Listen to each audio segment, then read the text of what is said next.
Today we're going to be installing a brake light modulator on the tracer, and as you probably know, a brake light modulator is one that flashes the brake light when the brakes are applied before they come on steady.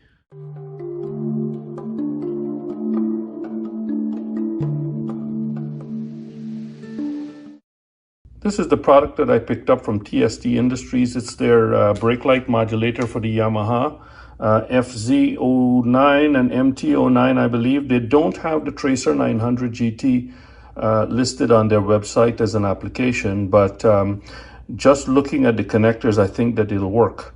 I contacted them via email to see whether they can confirm that it'll work, but they said that they didn't have a chance to test it. I offered to test it for them, but they didn't pick me up on that. So they just suggested that I buy the thing and then if it doesn't work, return it.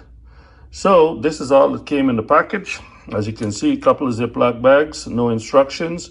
There are instruction videos on their website, and it's a simple plug and play. Taking it out of the Ziploc bags, you can see it comes with a couple of zip ties. There is the modulator module itself, comes with a sticker, and it comes with this little pigtail. And looking at the connector here, you can see that's a squarish type connector. It mates with that male connector right there. So this is in line. You can see this is a female and a male. So you just got to find that connector on the bike and hook it up, and that should be done.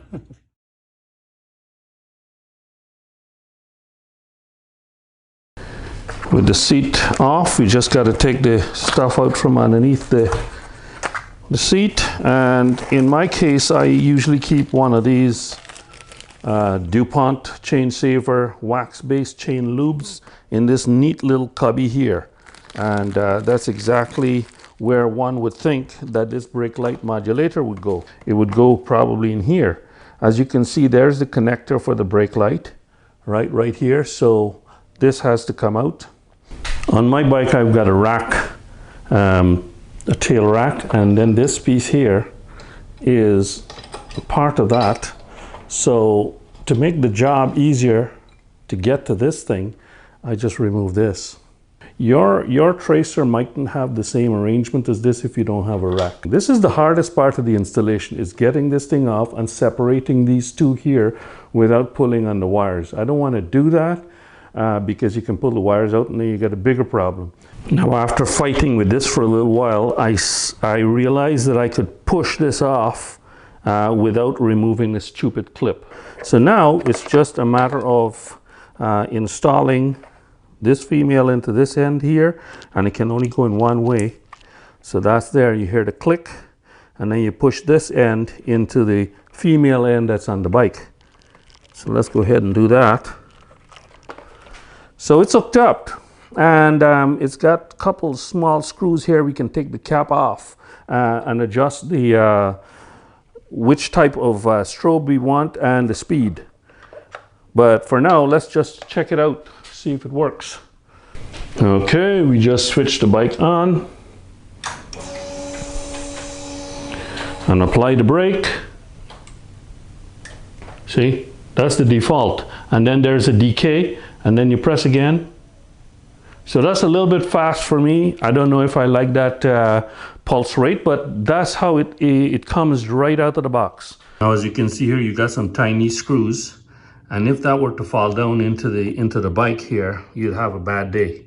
So what you'd want to do is put some kind of tray underneath and unscrew it over that tray. With the cap off, that's what it looks like. The blue potentiometer on the left, you use a screwdriver to turn that to the left or to the right to slow down or speed up the pulse rate. And the little button on the right there, as you can see, that's what you use to change the modes. To do all of this, you have to have the ignition on the bike, and you have to press the brake pedal to give power to the circuit. Let's go through the modes now. Okay. That's probably the original one that I had, remember? It just keeps pulsing like that. Second one is this one. It's going too fast, but you can see it stopping. So I'll use the screwdriver just now in a moment and tune it. And then the third one is this one. Looks like it's pulsing all the time too. Okay, fine. So let's get the screwdriver and tune those moods.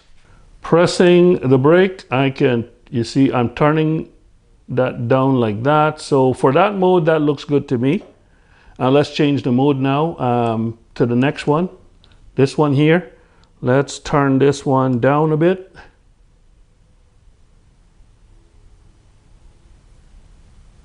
That's really slow. And you can just turn it to the right and speed it up a bit. So a little bit faster than that.